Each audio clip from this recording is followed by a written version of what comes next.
Mensagens de um amigo, livro de Anthony Robbins. Lição 4. Projete suas convicções e destrua-as. Há uma força que controla todas as suas decisões. Influencia como você pensa e se sente a cada momento de sua vida. Determina o que você vai fazer e o que não vai fazer. Essa força está em suas convicções. Quando você acredita em alguma coisa, dá ao seu cérebro uma ordem incontestável de reagir de certa maneira. Por exemplo, alguém já lhe pediu alguma vez: posso fazer o favor de ir buscar o sal? E você foi para a cozinha pensando: eu não sei onde está o sal. Procurou por toda parte nos armários e acabou dizendo: não consigo encontrar o sal.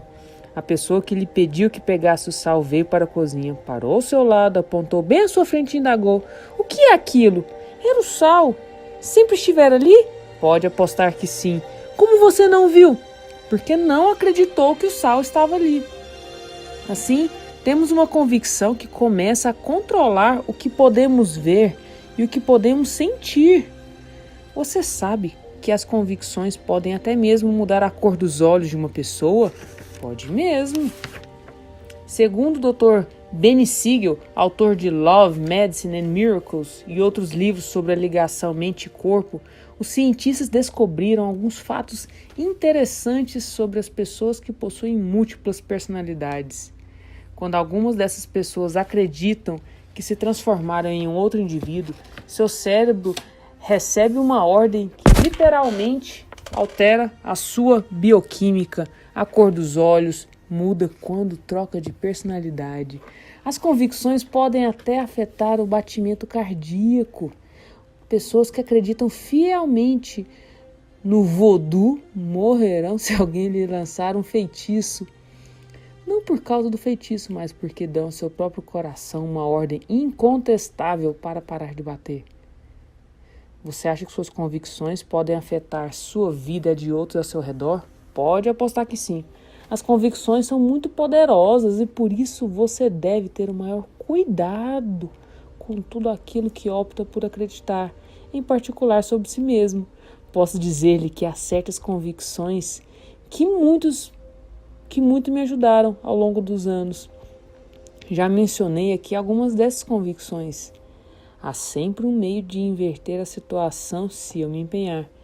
Não há fracassos na vida. Desde que eu aprenda algo, então tive êxito.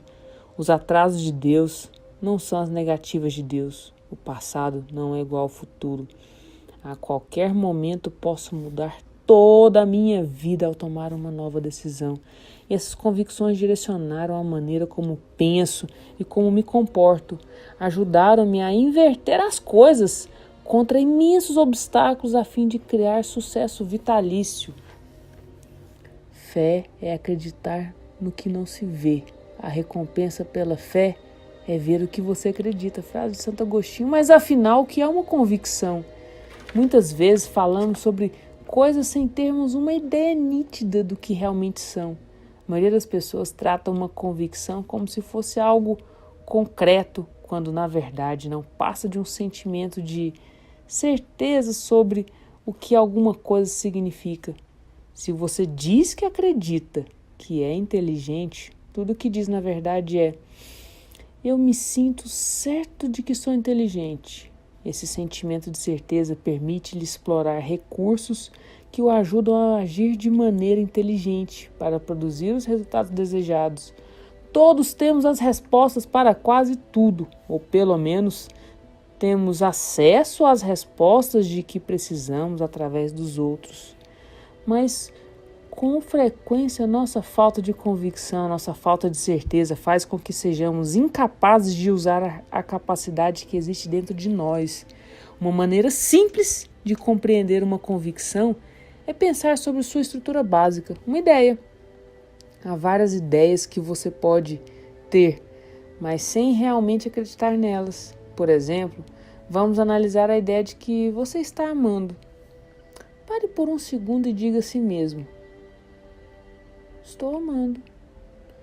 Se estou amando é uma ideia ou uma convicção, isso dependerá da convicção que você sente sobre a frase ao enunciá-la. Se você pensa, não estou realmente amando, o que diz na verdade é, não me sinto muito certo de que estou amando. Como transformamos uma ideia numa convicção? Deixe-me oferecer uma metáfora simples para descrever o processo. Você só pode pensar em uma ideia como uma mesa ou como uma ou duas pernas, terá uma boa imagem do motivo pela qual uma ideia não parece tão sólida quanto uma convicção. Sem as pernas, a mesa ficará de pé sozinha.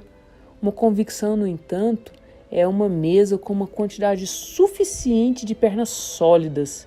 Se você realmente acredita, estou amando, como sabe que está? Não é verdade que tem algumas referências para sustentar a ideia? Em outras palavras, não tem algumas experiências para comprová-las? Essas são as pernas que tornam sua mesa sólida, que transformam a sua convicção em certeza. Que experiências referenciais você possui para levá-lo a sentir certo de que está amando? Talvez alguém lhe tenha dito que você é uma pessoa muito amorosa, ou talvez faça coisas todos os dias para tornar alguém mais tranquilo, mais feliz, mais esperançoso. Talvez você se sinta bem em relação a outras pessoas e apenas se sentir amoroso significa que está cheio de amor pelos outros. Mas quer saber de uma coisa? Todas essas experiências não significam até que você as use para sustentar a ideia de que você está amando. Ao fazer isso, as pernas fazem com que você se sinta sólido, certo sobre a ideia, levando-a a começar a acreditar. Você sente a ideia como sólida, agora é uma convicção. A partir do momento em que você compreende que as convicções são como mesas, pode começar a perceber como são construídas e ter também uma indicação de como é possível mudá-las. Primeiro, porém, é importante ressaltar que podemos desenvolver convicções sobre qualquer coisa se encontrarmos pernas suficientes para sustentá-las. Não é verdade que você tem experiência suficiente ou conhece bastante de outras pessoas que passaram por momentos difíceis para poder acreditar com a maior facilidade, se realmente quiser, que as pessoas são hipócritas, se aproveitarão de você se tiver a menor oportunidade? Talvez você não queira acreditar nisso. E tenho certeza de que sabe que esse tipo de convicção não leva a parte alguma, mas não conta com experiências que possam sustentar essa ideia e fazê-lo sentir certo a respeito, se assim quisesse. Não é também verdade, porém, que tem experiências, referências para sustentar a ideia de que as pessoas são basicamente boas, que se de fato se importar com elas, se tratá-las bem, vão querer ajudá-lo também? A questão mais importante é a seguinte: qual dessas coisas é a verdadeira? Em qual convicção que você decida projetar é a sua opção. A chave, portanto, é decidir que convicções lhe proporcionarão força e que convicções vão enfraquecê-lo. As convicções são uma imensa fonte de poder. Você pode escolher em que vai acreditar sobre si mesmo. E essas convicções vão determinar suas ações. O importante é escolher convicções que o apoiem, que o proporcionem esperança e energia. Quais são as 3 convicções de que você precisa neste momento? Precisa acreditar que possui a confiança para enfrentar uma entrevista de emprego, a força para sair de um relacionamento pernicioso, o afeto para entrar num grande relacionamento. Registre aí pelo menos uma convicção que você já deve adotar agora. Registrou? Às vezes as pessoas me dizem: ora, Tony, acreditei em alguma coisa uma vez, mas não deu certo. Como sabem, com certeza que não deu certo. Talvez devessem ter dado mais tempo. Talvez tenham aprendido com essa história milenar da Índia.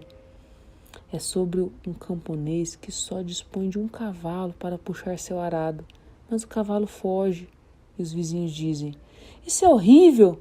Talvez, respondeu o camponês. No dia seguinte, ele volta com 2 cavalos. Os vizinhos dizem: isso é maravilhoso. Talvez, diz o camponês. Seu filho tenta domar os cavalos, mas acaba quebrando a perna. Ah, isso é horrível, diz os vizinhos. Talvez, diz o camponês. No dia seguinte, o exército aparece, recruta 2 homens para a guerra, mas não pode levar o seu filho ferido. Agora os vizinhos dizem: você tem muita sorte. Qual terá sido a resposta do camponês? Isso mesmo, talvez. E a história continua assim, interminável como a vida. Se você acredita em alguma coisa, mas ainda não deu certo, talvez esteja julgando cedo demais.